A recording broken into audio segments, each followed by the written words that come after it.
Hey everybody, this is Otacon. And Lax. We're here to talk to you about Halfswording and how it's used in Dag and Belagard as opposed to historical fighting. First, I'll tell you about the difference between historical fighting and the way it's used in Dag and Bel. With historical fighting, normally you're going to be assuming a half-sword stance during harness fectin, which means harness fighting, which is usually a combatant, not necessarily both of them, fighting each other in plate armor. It was rather a necessity if you were using a sword to use half-swording against someone like that, because just hitting them in plate armor with a sword is not going to do anything, unless it's a martial art. But in Dag and Bel, the way our rule system works is that even a single-handed, like dagger-sized sword can go through plate armor with 2 hits and take out an area or kill the person. So half-swording against someone in plate isn't a necessity.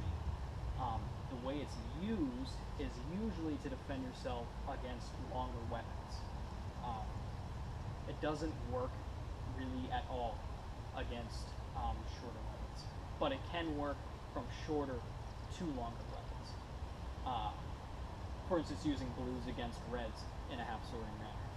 So basically, when you're half-swording in Dag and Bel, remember that it's only going to be effective if your weapon is much shorter than theirs, no matter what kind it is.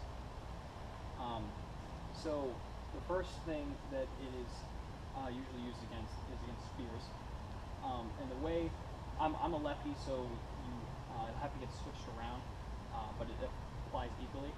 I think it actually helps me a little bit more being a lefty red sword user against stuff, because it kind of puts me in a better position, I think.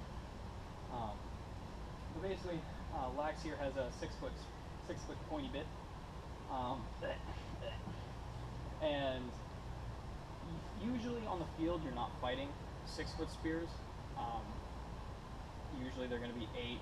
Sometimes you'll run into the 10 footer every once in a while, but most of the time it's an 8 foot band sharp spear.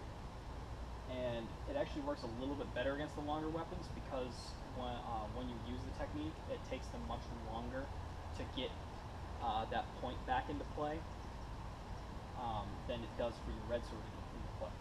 So usually how it's used in a half-swording manner is like this.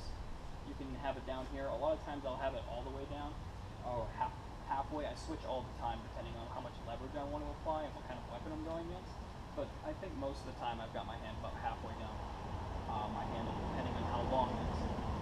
So usually with an 8 foot spear, I'll be back here, and he'll be threatening points, threatening stabs at me and stuff like that. And I've got my tip out here to try to guard against it. I can't block it. Watch the edge of the world, guys. And when I want to actually press the attack, like if he doesn't have any friends next to him that can defend him, what I'll end up doing is I'll wait for him to stab, and I'll strike it to the side. And then at this point, you can do a lot of things. You can grab his spear, and then, like if you have a min-red especially, you can start to do 2-handed swings. But you can also just move past the tip with your leg, and then proceed to beat the ever-loving crap out of him. And then he falls over and hurts. Like I said, it works even better with against 8 foot spears, because it takes them a lot. It's a lot harder for an 8 foot spear to get its line back in, point back into line naturally than it is for a 6 footer. With him, something that you need to watch out for is after you hit to the side, him retreating the point as you move in, and then stabbing you again. So you need to always be wary of that. So. Would you want to block further down on the shaft?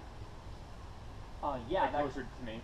Well, yeah, that could potentially happen. A lot of times, one thing you might need to do is you might need to move it up the shaft a little bit to keep it down. Sorry to bring it back in on my end into play. Right, if I'm holding it down farther up. Yeah. And then I can put myself into line and do some funny.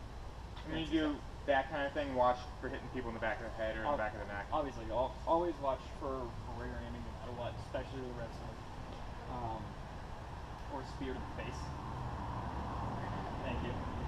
Um, that's basically how I use it against spears most of the time.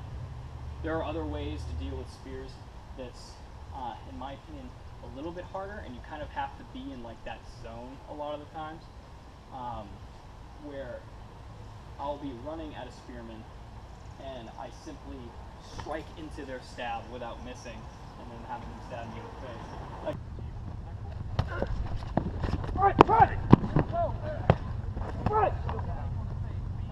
again, like it's a lot more effective on 8-foot spears because they're like really out at you. And when you strike at a spear, you don't want to just like put it to the side with just a little bit of force. It works best when you really hit it out of the way. And you can bring it around and then either hit him the side to kill them or in the leg and then switch it around. Do whatever you need to do.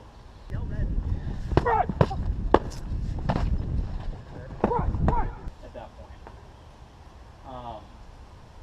Now, that's basically how I use against spears.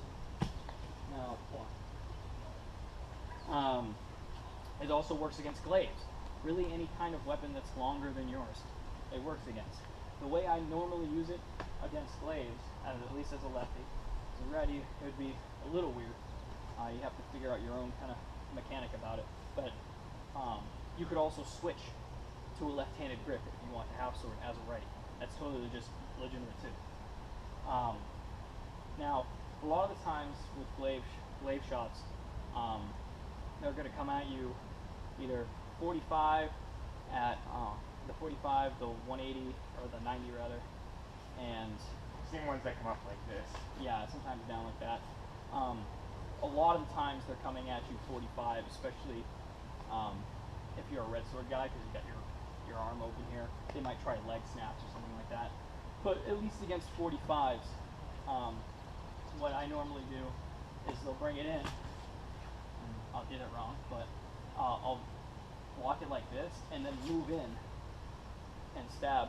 The thing you gotta watch out for is that when you move in, you have to make sure that you leverage this hand up and bring the point down, because if you don't, you'll just stab them in the face, and that's not fun for That anybody. hurts. That hurts a lot, and so you don't want to do that.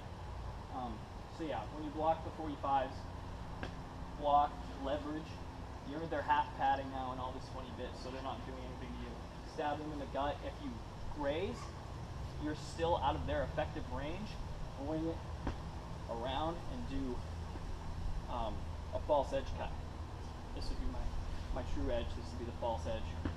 Bring it around and hit him in the back of the arm and keep going. I would try to defend against that. Yeah. Is with a glaive, is if he misses the stab, I try to bring this thing up as far as possible. Yeah. Over here and just retreat and get back so that I can actually hit him. Yeah, basically the half-swording is mostly used for you to be able to close. While do it fast too.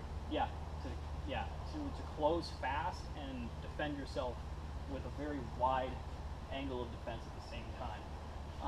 Obviously, if they're using the glaive like a spear, treat it like a spear, like I showed you before, and do funny things, hitting them with the pommel and stuff. That's totally legit, right? Yeah, super legit, man. Yeah. If they're going for your side, if they're going straight down in your head, and you just like, you You just get your sword broken. just get your sword broken and it smashes through your skull. The same thing you can apply if they're attacking pretty much any angle. Down here, if you put your tip down, you can maybe even stab them right in the leg. Try not to stab them in the side of the knee. Or in the front of the knee. Or in the front of the knee. That's kind of a, like, technically you're allowed to, but it's kind of a dick move. And my knee dislocates, so I know what that feels like, and it's not cool. I wouldn't bother with stabs to limbs, given that they're really, really hard to get a solid one. It's true, but I'm just leaving it. Yeah, Yeah. You can, once you've got it at this point though, if you bring yourself in, especially like with a min red where you've got, a much smaller sword to work around this stuff, you can again do those or just hit them in the front. The previous video with the grip length thing comes into play, with the length of the grip being the rotation thing. I forgot most of it, but Yeah. Yeah. Previous video with rotational speed via the length of the sword compared to handle length, stuff like that. Go watch that video if you haven't watched that yet. You'll understand what I'm talking about. And really, the same thing that applies from pole arms works. It's literally no different with just a bigger red sword. Now that red sword's only actually like 6 inches longer than this one. Yep. Yeah, it's 4.5 to 5.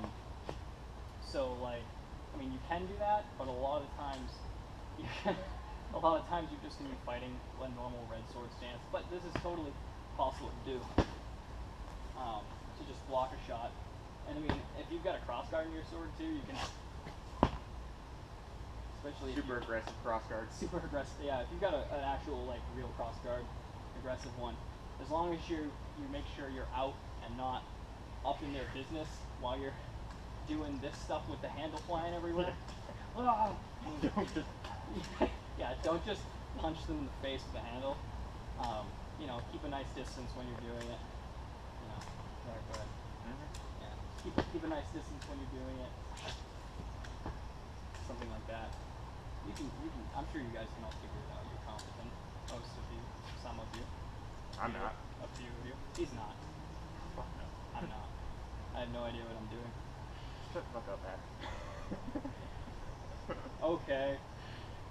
Alright, so I hope that helped. And yeah, see you guys in the field.